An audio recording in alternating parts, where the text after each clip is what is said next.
आपका अपने YouTube channel play with science पर। तो आप सभी को पता है लास्ट हमारा जो टॉपिक था वो था एल्डिहाइड एवं कीटोनों का अपचयन।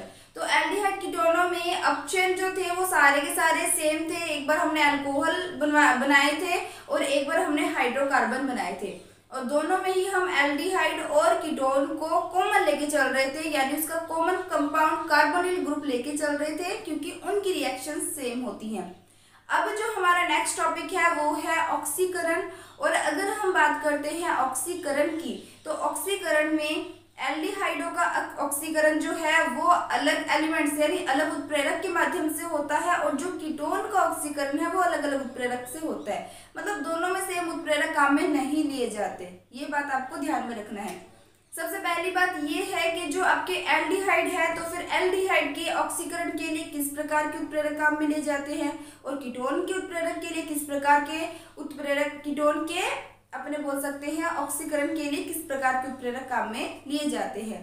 तो सबसे पहले मैं आपको इन दोनों का बेसिक डिफरेंस बता देती हूँ कि कौन कौन से लिए जाते हैं, तो आप ध्यान देना। सबसे पहले हम बात करेंगे एल्डिहाइड की। अगर हम बात करते हैं एल्डिहाइड के बारे में तो एल्डिहाइड में ज्यादातर एज उत्प्रेरक के रूप में यूज किए जाते हैं। लिख देती हूँ मैं यहाँ पे, उत्प्रेरक के रूप में यूज किए जाते हैं आपके एक तो अपना नाइट्रिक अम्ल HNO3 जिसे अपने बोलते हैं, एक आपका होता है KMnO4 यानी पोटेशियम पर मैग्नेट जिसे अपने बोलते हैं, और एक होता है आपका K2Cr2O7 K2Cr2O7 यानी अपने बोल सकते हैं पोटेशियम डाइक्रोमेट। ठीक है, एक तो ये चीजें यूज की जाती है ज्यादातर एल्डिहाइडों के ऑक्सीकरण के लिए, और दूसरी चीजें जो यूज की जाती है वो आपको ध्यान में रखनी है मृदु ऑक्सीकारक।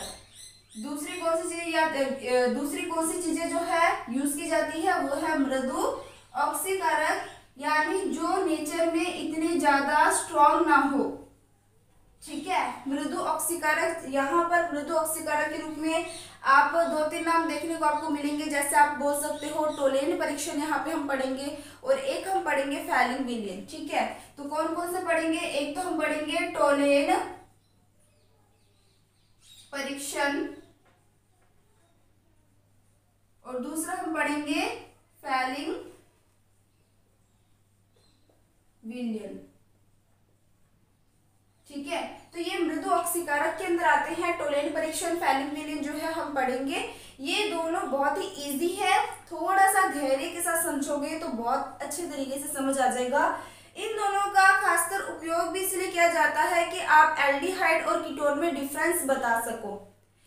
मतलब कहने का ये है कि जो टोलेन परीक्षण है फैलिंग विलियन है ये दोनों मृदु ऑक्सीकारक होते हैं, और जो मृदु ऑक्सीकारक है वो केवल और केवल रिएक्शन करते हैं एल्डिहाइड के साथ, कीटोन के साथ रिएक्शन नहीं करते।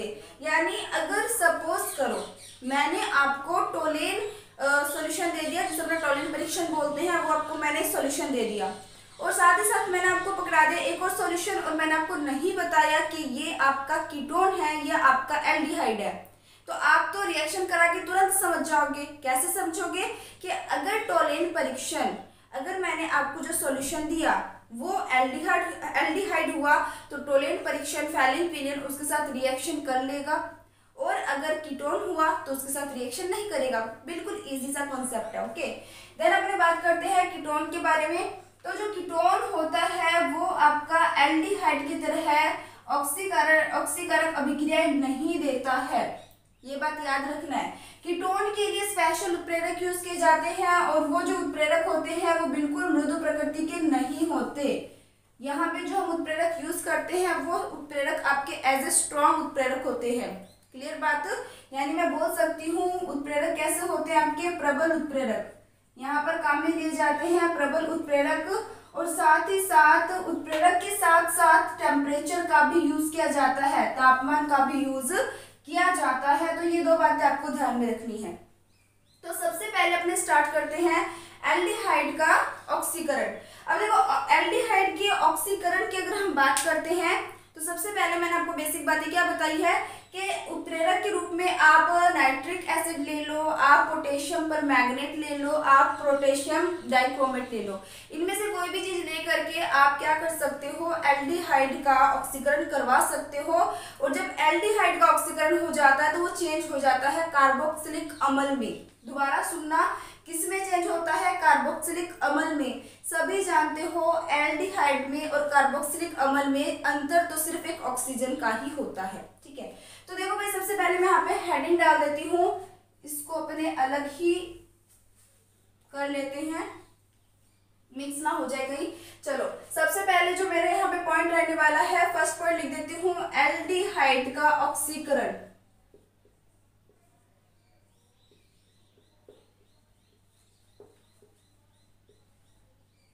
ओके, तो यहाँ पर हमने हेडिंग डाल ली है एल्डिहाइड का ऑक्सीकरण। और एल्डिहाइड का फॉर्मूला क्या होता है, RCHO, यही होता है इसका फॉर्मूला। अच्छा, RCHO है, अगर इसका हम करवा रहे हैं ऑक्सीडेशन, यानी इसका ऑक्सीकरण करवा रहे हैं, तो ये जो आपका एल्डिहाइड है ये किसमें चेंज हो जाएगा, कार्बोक्सिलिक अम्ल में। और कार्बोक्सिलिक अम्ल में चेंज हो रहा है, इट मींस एल्डिहाइड में क्या हुआ, सिर्फ और सिर्फ एक ऑक्सीजन ऐड हो गया। क्लियर होगी बात, दोनों में किस चीज का डिफरेंस है, केवल एक ऑक्सीजन का। जैसे ही आप एल्डिहाइड में ऑक्सीजन जोड़ोगे तो किसमें चेंज होता है, कार्बोक्सिलिक अम्ल में। और यहाँ पे आप उत्प्रेरक के रूप में क्या क्या चीजें लेते हो, आप लेते हो नाइट्रिक एसिड, आप लेते हो पोटेशियम परमैंगनेट, और एक आप लेते हो पोटेशियम डाइक्रोमेट। क्लियर होगी बात, तो ये तो था एल्डिहाइड के ऑक्सीकरण के बारे में बिल्कुल बेसिक बात। अब अपने बात करेंगे कि यहाँ पर जो मृदु ऑक्सीकारक है, जैसा कि आप देख सकते हो, एक है टोलेन परीक्षण, एक है फेलिन सॉल्यूशन, फेलिन विलयन। तो सबसे पहले अपने टोलेन परीक्षण की बात करेंगे। और ये जो टोलेन परीक्षण है, इसको बहुत ही ध्यान से सुनना। मैं जो बातें बताऊंगी वो बातें आपके बुक में नहीं है, एनसीईआरटी वाली बुक में नहीं है, ठीक है। तो इसको बहुत ही ध्यान से समझना और बहुत ही इजी लगेगा अगर आपने इसको अच्छे से समझ लिया तो सबसे पहले अपने बात करते हैं किसके बारे में, टोलेन परीक्षण के बारे में। सभी भाई टोलेन परीक्षण कॉपी पेन लेके बैठना और इन सभी चीजों को, क्योंकि ये सारी चीजें इंपॉर्टेंट है तो इनको नोट डाउन भी करते जाना। ओके, देन हमने बात करते हैं टोलेन परीक्षण जो है, इसका जो बेसिक फॉर्मूला होता है वो होता है आपका AgNH3 इसके आगे 2 और यहाँ पर आता है OH-। ये जो फॉर्मूला मैंने लिखा है ये है टोलेन परीक्षण का फॉर्मूला, मतलब जो टोलेन सॉल्यूशन आपको मिलता है ये उसका फॉर्मूला है। अब आपके बुक में नहीं दे रखा कि इस फॉर्मूले को बनाया कैसे गया है, तो अब मैं वो सारे स्टेप बताऊंगी कि इस फॉर्मूले को बनाया कैसे जाता है, यानी किन चीजों को आपस में मिक्स करो आपको ये मिलेगा। समझ आ रही है बात, तो देखो यहाँ पर देखो कई बार क्या होता है, लैब के अंदर सारी चीजें नहीं अवेलेबल होती, तो बहुत सारी चीजें जो है हमें खुद को भी बनानी आनी चाहिए। तो शायद इसी के लिए आप बस इस कॉन्सेप्ट को याद रखना, ठीक है। तो देखो यहाँ पर सबसे पहले अपने यहाँ पे क्या करेंगे, सबसे पहले AgNO3 यानी सिल्वर नाइट्रेट, और इसकी रिएक्शन करवाते हैं हम सोडियम हाइड्रोक्साइड के साथ। देखो रिएक्शन में नंबर भी लिखते चलती हूँ, ये मेरा फर्स्ट नंबर है, ये पहला रिएक्शन रहेगा इसके अंदर। जब सिल्वर नाइट्रेट की रिएक्शन सोडियम हाइड्रोक्साइड से करवाते हैं तो आप लोगों ने छोटी क्लास में एक रिएक्शन का नाम सुना होगा, द्विविस्थापन अभिक्रिया, सुना होगा द्विविस्थापन अभिक्रिया। तो यहाँ पर भी सेम द्विविस्थापन अभिक्रिया वाला कॉन्सेप्ट ही लगने वाला है, यानी ये दोनों चीजें जो है आपस में क्या होने वाली हैं, एक्सचेंज होने वाली हैं। क्लियर होगी बात, यानी आपका जो Na है वो आ जाएगा Ag की जगह और Ag है वो आ जाएगा Na की जगह, बस ये चीज ही ध्यान रख लेना। क्लियर होगी बात, तो यहाँ पर जो मेरे पास प्रोडक्ट बनने वाला है वो क्या बनेगा, एक तो बनेगा AgOH, क्या बन गया, एक तो बन गया AgOH, और एक मेरे पास क्या बन जाएगा NaNO3, क्या बन जाएगा NaNO3, NaNO3, ठीक है। चलो भाई, फर्स्ट जो अपना है रिएक्शन वो हो चुका है। अब सेकंड रिएक्शन को भी ध्यान से देखना, ठीक है। अब सेकंड रिएक्शन में क्या होगा कि जो आपने AgOH लिया है, इस AgOH के आप 2 मॉलिक्यूल्स लेते हो और इस AgOH यानी सिल्वर हाइड्रोक्साइड से वाटर का मॉलिक्यूल रिलीज हो जाता है। क्या रिलीज हो जाता है? वाटर का मॉलिक्यूल। वाटर का मॉलिक्यूल रिलीज होना यानी H2O का बाहर निकलना। और H2O अगर बाहर निकलेगा तो आप ध्यान से यहाँ पर देखो, यहाँ पर आपके पास 2 सिल्वर है, 2 ऑक्सीजन है, 2 हाइड्रोजन है। अगर आप H2O निकाल रहे हो यानी 2 हाइड्रोजन और 1 ऑक्सीजन निकाल रहे हो, तो पीछे क्या बच गया बच्चों? पीछे बच गया आपका 2 Ag और 1 ऑक्सीजन। क्या बच गया? 2 Ag 1 ऑक्सीजन। तो देखो भाई बहुत ही सिंपल रिएक्शन है, कुछ ज्यादा नहीं है। देन क्या बन जाएगा? Ag2O।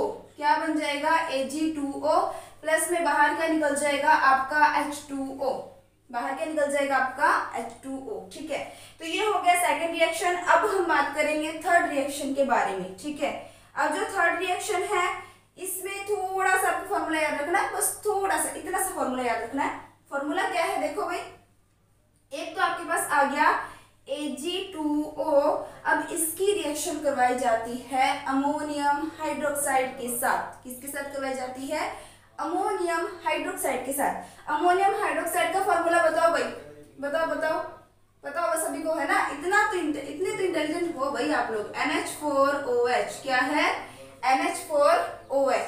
और यहाँ पर अमोनियम हाइड्रोक्साइड के लेने हैं आपको 4 मॉलिक्यूल। कितने मॉलिक्यूल लेने हैं? 4 मॉलिक्यूल। ठीक है, अब कई बच्चे सोचते होंगे कि केमिस्ट्री है, पता नहीं क्या है, सारी चीजें रटनी पड़ती है। देखो बच्चों, ये सारी की सारी चीजें है ना प्रैक्टिकली हो चुकी हैं। केमिस्ट्री के अंदर खास बात है, या आप ये बोल सकते हो कि ये अपना एक माइनस पॉइंट रह जाता है बच्चों की तरफ से, कहते हैं कि मैम इतना कौन रटे। देखो ये क्या होता है कि ये सारी चीजें प्रैक्टिकली की हुई हैं, मतलब प्रैक्टिकल करके जो रिजल्ट मिला है ना, अब वो आपको पढ़ाया जा रहा है। ऐसा नहीं है हम अपनी इच्छा से कुछ भी जोड़ दे, कुछ भी बना ले, ऐसा नहीं होता है ना। चलो भाई ध्यान दो, अब इनके बीच रिएक्शन करवा रहे हो, जैसे इनके बीच रिएक्शन करवाओगे तो अब क्या बनेगा?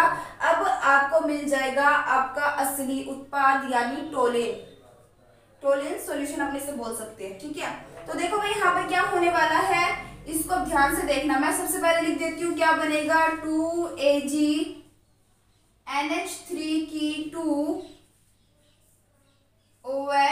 माइनस प्लस में 3H2O, ये 2 चीजें बनती हैं। ठीक है, अब मैं आपको समझाती हूँ कि ये कैसे बन रही हैं। देखो सबसे पहले अगर आप ध्यान से देखो, जब इन दोनों के बीच रिएक्शन करवाई जा रही है तो इस रिएक्शन को अब ध्यान से देखना, इसको अपने करते हैं बैलेंस। ठीक है, तो सबसे पहले आप ये देख लो कि आपके पास Ag कितने हैं? 2 यहाँ पर थे, 2 यहाँ यूज हो गए, यानी ये दोनों बिल्कुल बैलेंस है, इसको नहीं छेड़ना अपनों ने।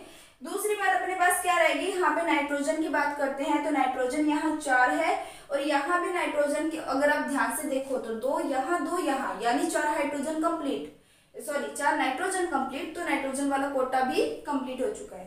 नेक्स्ट अपने हाइड्रोजन गिनते हैं भाई, हाइड्रोजन कितने हैं? 4 हाइड्रोजन, 4 चौके 16, 16 और 4 कितने हो गए? 20। अब मैं यहाँ पे लिख देती हूँ टोटल कितने हाइड्रोजन है इधर? 20 हाइड्रोजन है। अब हाइड्रोजन काउंट करना, इसमें गड़बड़ी नहीं होनी चाहिए। अब देखो भाई 20 हाइड्रोजन यहाँ पर है, 20 हाइड्रोजन का आपने यहाँ पर कितने हाइड्रोजन यूज कर लिए? ध्यान से गिनोगे, 3 यहाँ पर है, 3 दूनी 6, 6 दूनी 12, दोबारा सुनना, 3 यहाँ पर है, 3 दूनी 6, 6 दूनी 12, यानी आपने इस वाले जगह पर 12 हाइड्रोजन यूज कर लिए हैं।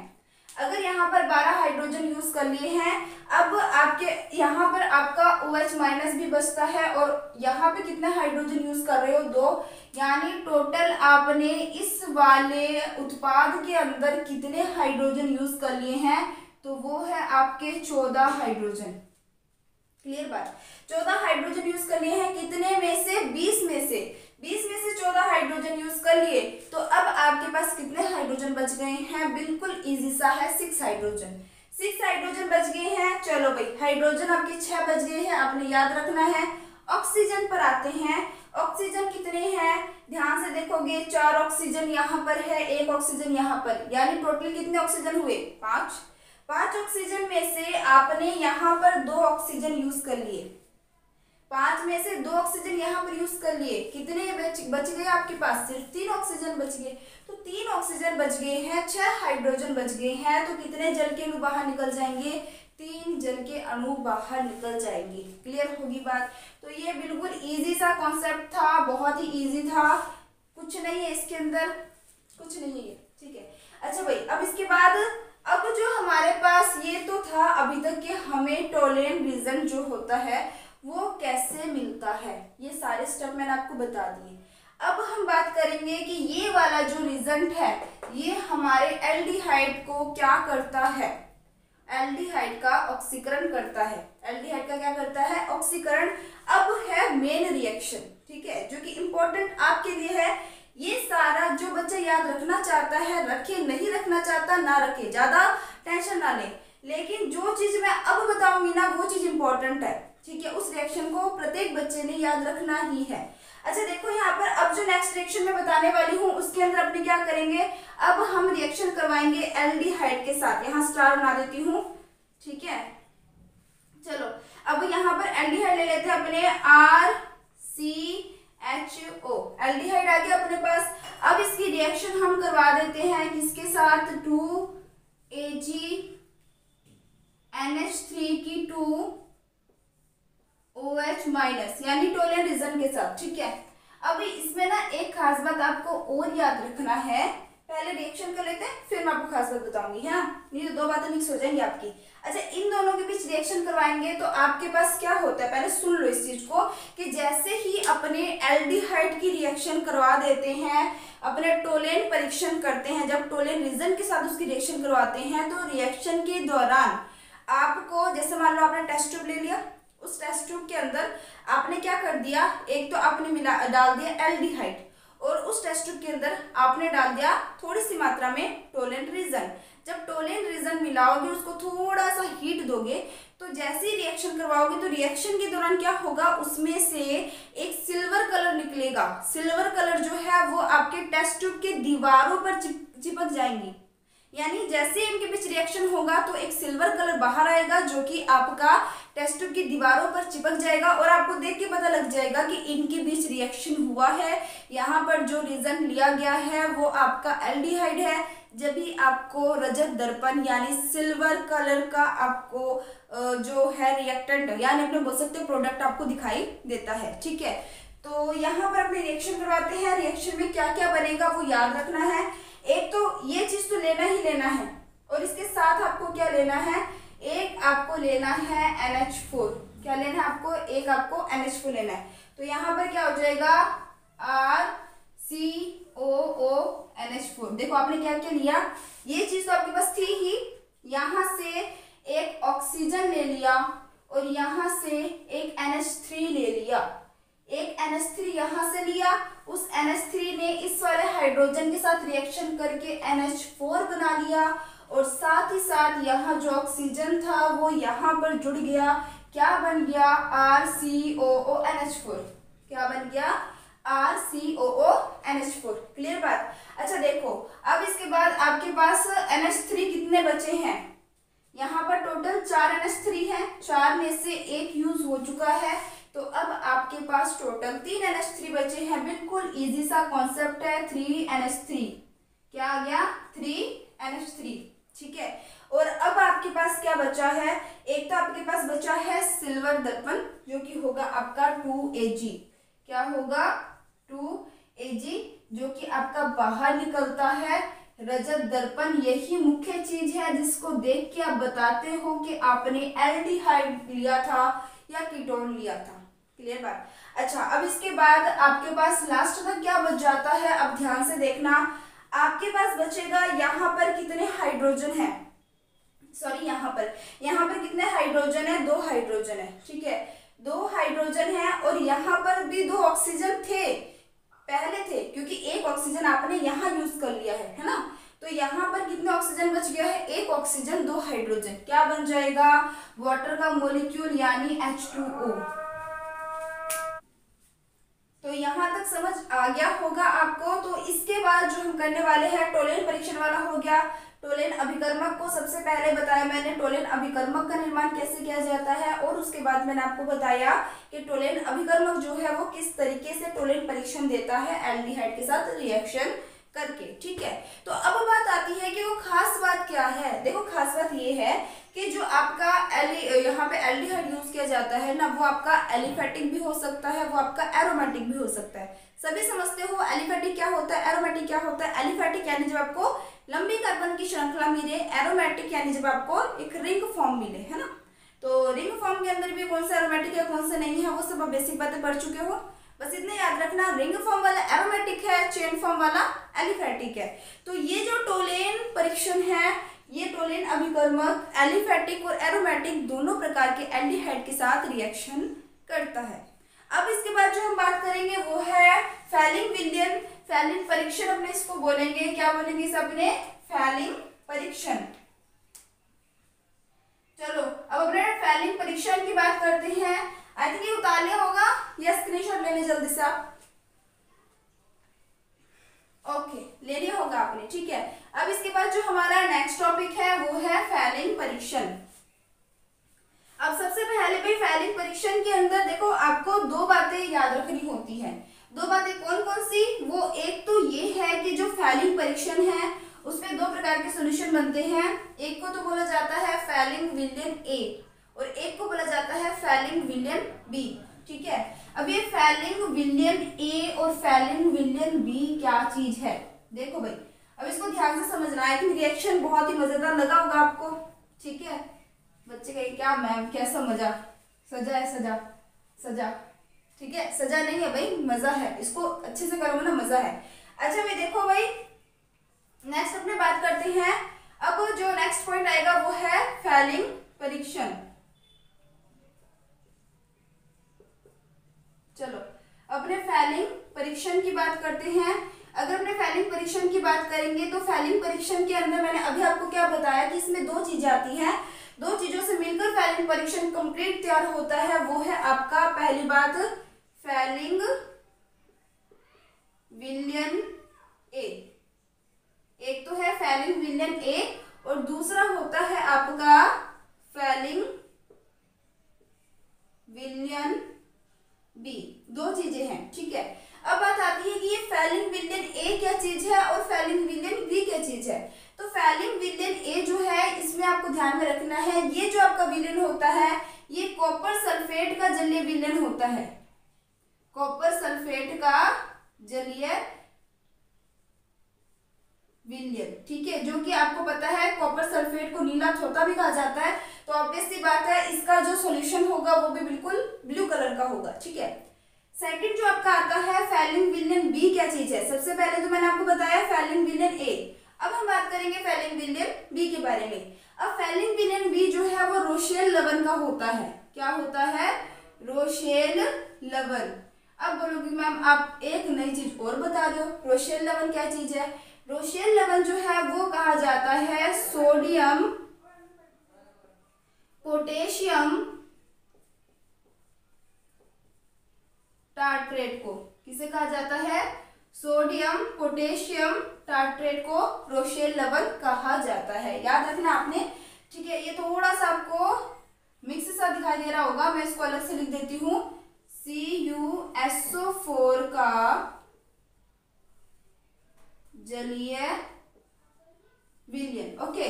तो यहाँ पर रोशेल लवण किसे कहा जाता है, सोडियम पोटेशियम टार्ट्रेट को, साथ ही साथ इसमें मिलाया होता है सोडियम हाइड्रोक्साइड का जलीय विलियन, क्या मिलाया होता है, सोडियम हाइड्रोक्साइड का जलीय विलियन। तो ये जो आपका बी वाला है नाम थोड़ा सा इसका लंबा है, लेंथी है बट इजी है, ठीक है। तो जो फैलिंग विलियन बी है वो रोशेल लवण यानी sodium potassium tartrate plus sodium hydroxide के जलीय विलियन से मिलकर बनता है। अब जब ए और बी, मैं सीधे लिख देती हूँ, ए प्लस बी यानी फैलिंग सॉल्यूशन ए और फैलिंग सॉल्यूशन बी को जोड़ करके बनाया जाता है फैलिंग अभिकर्मक, क्या बनाया जाता है, फैलिंग अभिकर्मक। फैलिंग अभिकर्मक का जो फॉर्मूला होता है, दोनों को मिक्स करने के बाद क्या निकल रहा है क्या नहीं निकल रहा आपको नहीं, मतलब आपने जो फॉर्मूला याद रखना है वो याद रखना है CuOH की ट्वाइस, ये है आपके पास फैलिंग अभिकर्मक। अब ये आपके पास फैलिंग अभिकर्मक आ चुका है, जैसा कि हमने पीछे क्या देखा था, टोलेन अभिकर्मक, सेम वैसे ही फैलिंग अभिकर्मक आपको मिल गया है। कुछ नहीं है, फैलिंग परीक्षण जो है वो कैसे किया जाता है, सबसे पहले फैलिंग विलियन ए जो कि अलग होता है, फैलिन विलेन बी वो भी अलग होता है। फैलिन विलेन ए जो होता है वो कॉपर सल्फेट का जलीय विलेन होता है, और जो फैलिन विलेन बी होता है वो रोशेल लवण यानी sodium potassium tartrate plus sodium hydroxide का जलीय विलेन होता है। जब दोनों को मिक्स कर दिया जाता है तो हमारे पास एग्जैक्ट अभिकर्मक आ जाता है। अब ये जो हमारे पास अभिकर्मक आया है इसकी रिएक्शन हम करवाते हैं किसके साथ, एल्डिहाइड के साथ, क्योंकि किसका टॉपिक चल रहा है, एल्डिहाइड का। ठीक है, तो अब यहाँ पर मैं रिएक्शन करवाती हूँ एल्डिहाइड के साथ। ये हो गया मेरे पास एल्डिहाइड। अब एल्डिहाइड की रिएक्शन मैंने किससे करवा दी, CuOH की ट्वाइस। ठीक है, अब इसके भी यहाँ पर मैं 2 ही मॉलिक्यूल लेके चल रही हूँ। ठीक है, अब ये अब कई बच्चे बोलेंगे कि मैम हमें मॉलिक्यूल का कैसे पता चलेगा। मॉलिक्यूल्स जो है वो रिएक्शन को बैलेंस करने के लिए है, तो थोड़ी सी आपको इसके लिए प्रैक्टिस करनी पड़ेगी। क्लियर बात? ठीक है, तो अब देखो भाई, इन दोनों के बीच रिएक्शन करवाओगे तो रिएक्शन के दौरान क्या क्या चीजें बनेंगी, अब इसमें ध्यान से समझना। जैसे पीछे आपने देखा टोलेन परीक्षण के अंदर आपको रजत दर्पण मिलता है, जिससे आपको पता लग जाता है कि इसमें एल्डिहाइड प्रेजेंट है। सेम इसमें भी आपको एक अवक्षेप मिलता है क्यूप्रस ऑक्साइड का। इसका क्यूप्रस ऑक्साइड का यानी Cu2O, जो कि लाल भूरा अवक्षेप होता है। एक अवक्षेप मिलता है आपको रेड ब्राउनिश कलर का। क्लियर बात है? तो दोनों के बीच रिएक्शन करवाओगे तो पहली बात क्या क्या चीजें बनेगी, एक तो बनता है RCOOH यानी कार्बोक्सिलिक अम्ल। क्लियर बात? कुछ नहीं है, एक ऑक्सीजन को यहाँ पे ऐड कर दिया, उससे ज्यादा कुछ भी नहीं है। ठीक है, अब इसके बाद और क्या चीजें बनती हैं, एक तो बनता है आपका Cu2O। अब ये Cu2O ही इंपॉर्टेंट है क्योंकि यही वो लाल भूरा अवक्षेप है जिसे देख के हमें पता लगता है कि इसके अंदर एल्डिहाइड प्रेजेंट है या नहीं है। समझ आ गई बात? ओके, तो ये आपके पास Cu2O आ चुका है, जिसका हमें क्या मिल जाता है, लाल भूरा अवक्षेप मिल जाता है। देन सबसे लास्ट में और क्या चीजें बच गई है, अब रिएक्शन देख लेते हैं। सबसे पहली बात RC, यहाँ से ऑक्सीजन लेके ये आपका कार्बोक्सिलिक अम्ल बन गया। दूसरा, कॉपर के कितने थे, 2, यहाँ पर भी 2 मिल गया आपको। एक ऑक्सीजन आपने यहाँ से ले लिया तो ऑक्सीजन कितने कम हो गए, यहाँ पर 2 कम हो गए। ठीक है, तो यहाँ पर टोटल ऑक्सीजन की संख्या कितनी है, अगर आप ध्यान से देखो तो 2 दूनी 4, 4 में से 2 यूज हो गए यानी 2 बच गए। हाइड्रोजन कितने हैं, 4 है, तो 4 हाइड्रोजन 2 ऑक्सीजन, लास्ट में क्या बाहर निकल जाएगा, बताओ जल्दी बताओ, क्या निकलेगा, 2H2O यानी 2 जल के अणु। क्लियर होगी बात? तो ये था आपका फैलिन परीक्षण। समझ आ गया बच्चे के लिए राहत मिली। ये उस जितना बड़ा तो नहीं है ना भाई, ये बड़ा नहीं है, लेकिन आपने सारा कुछ पढ़ते चलना, अपने को सारे कॉन्सेप्ट क्लियर होने चाहिए कि भाई ये बना कैसे है ना। तो ये सारी चीजें आपको ध्यान में रखनी है। अब इसमें भी एक खास बात है, क्या खास बात है, सुनो। इसमें खासियत ये है, खासियत है, ये कमी है, कुछ भी बोल सकते हो, कि जो आपका फैलिंग सॉल्यूशन है या जो आप फैलिंग परीक्षण करते हो उसमें केवल और केवल एलिफेटिक एल्डिहाइड ही काम में लिए जाते हैं। एरोमेटिक एल्डिहाइड के साथ ये रिएक्शन नहीं देता। क्लियर होगी बात? एलिफेटिक ही केवल फैलिंग परीक्षण देगा, कीटोन तो बिल्कुल नहीं देंगे, लेकिन एल्डिहाइड के अंदर भी सिर्फ एलिफेटिक देता है, एरोमेटिक नहीं देता। परंतु टोलेन के अंदर एलिफेटिक हो चाहे एरोमेटिक हो, दोनों ही आपके रिएक्शन देते हैं। समझ आ गई बात? तो आई थिंक ये समझ आ गया होगा, जल्दी से इसका स्क्रीनशॉट ले लो। ले लिया होगा आपने अब तक स्क्रीनशॉट? ठीक है, अब जो हम नेक्स्ट अपने बात करने वाले हैं वो है हेलोफॉर्म अभिक्रिया। ठीक है, हेलोफॉर्म अभिक्रिया के अंदर क्या करना है, इसमें हम हेलोजनों की सहायता से ऑक्सीकरण करवाएंगे। इसकी सहायता से, हेलोजनों की सहायता से। ठीक है, तो अब इसको भी समझ लेते हैं एक बार। चलो, अब नेक्स्ट आपका क्या है, लिख लेती हूं मैं यहां पर, हेलो फॉर्म अभिक्रिया। अब देखो भाई, ये जो आपके पास हेलोफॉर्म अभिक्रिया है इसके अंदर हमें रिएक्शन कैसे करनी है और कैसे रिएक्शन से हमें कैसे करके हमें क्या क्या मिलने वाला है ध्यान में रखना है। ठीक है, तो यहाँ पर जो 2 बातें हैं वो आपको ध्यान में रखनी है। यहाँ पर आपको हेलोफॉर्म मिलने वाला है और हेलोफॉर्म कैसे मिलेगा, तो वहां पर आपको काफी ज्यादा हेलोजन चाहिए। तो उसके बाद ही आपको हेलोफॉर्म मिलता है। इस रिएक्शन के अंदर 2 स्टेप है जो आपको याद रखनी है, ठीक है। पहला स्टेप जो है उसके अंदर आप हेलोजेंस के साथ रिएक्शन करवाते हो, और दूसरे स्टेप के अंदर जो पहले स्टेप के बाद उत्पाद मिला है उसी उत्पाद की रिएक्शन सोडियम हाइड्रोक्साइड यानी क्षार से करवा देते हो। 2 बातें याद रखोगे, रिएक्शन बिल्कुल इजी है, कुछ नहीं है रिएक्शन के अंदर, ठीक है। तो मैं यहाँ पर दोनों रिएक्शन बताऊंगी, कीटोन के साथ भी बताऊंगी और आपको एल्डिहाइड के साथ भी बताऊंगी।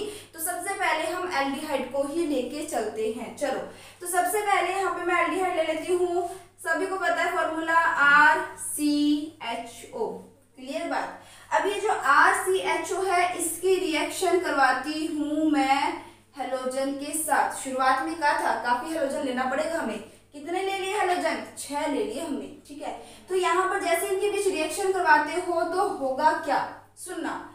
यहाँ पर जो आपको हेलोजन दिखाई दे रहे हैं, यहाँ पर आप ऐसे करो कि ये जो आपके पास R है, इस R की जगह बेटर रहेगा आप CH3 लेके चलो, ठीक है। अब समझना क्यों।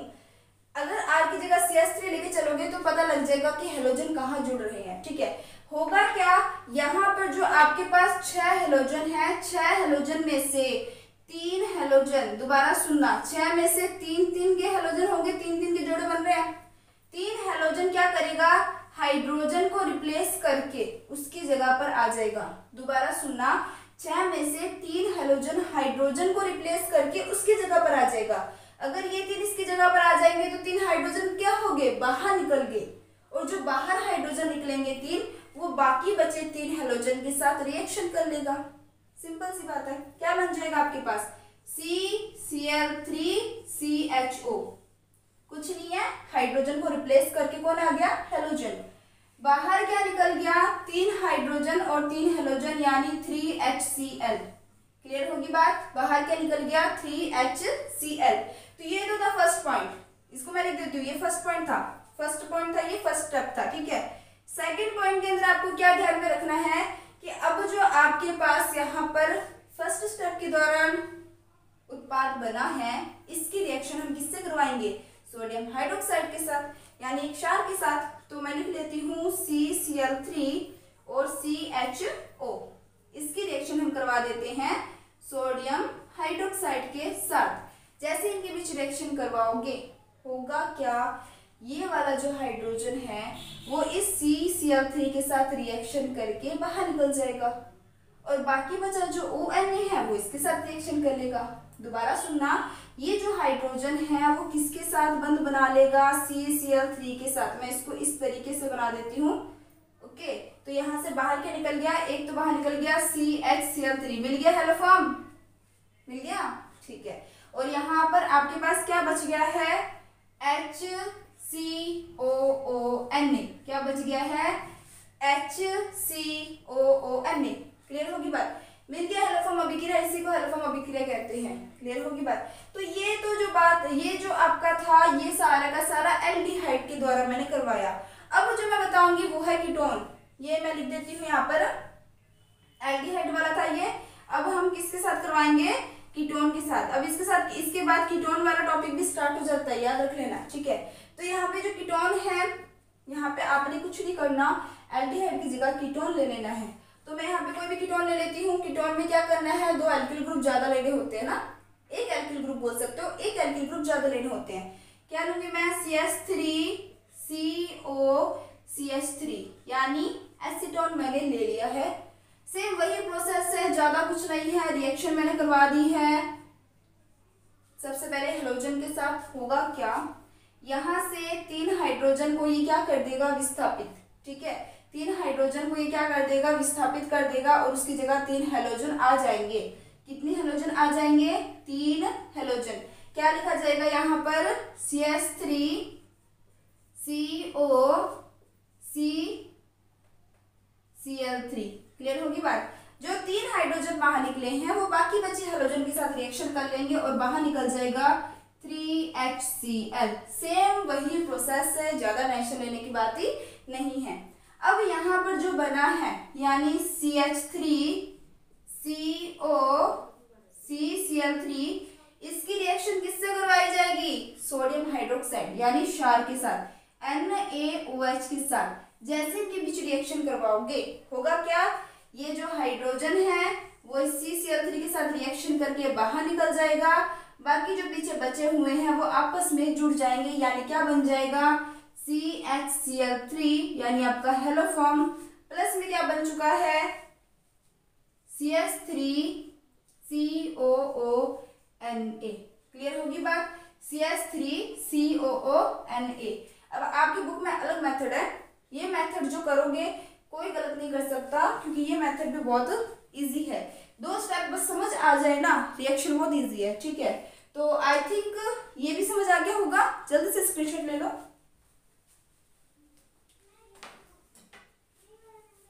ले लिया होगा अपने स्क्रीनशॉट। तो आज के टॉपिक्स आपको अगर अच्छे से क्लियर हुए हैं तो वीडियो को लाइक करना मत भूलना और कमेंट करके भी बताया करो आपको वीडियो कैसी लगती है, और अगर कोई डाउट है तो आप कमेंट सेक्शन में कमेंट करके मुझसे पूछ सकते हैं, क्योंकि आपके लाइक शेयर कमेंट से मुझे काफ़ी मोटिवेशन मिलता है कि मैं आप लोगों के लिए ऐसे वीडियोस और लेके आऊँ। तो आई थिंक आज सारा क्लियर हो गया होगा अच्छे से। तो इसी तरीके से आप लोग हंसते रहो, मुस्कुराते रहो। All the best, take care, bye bye.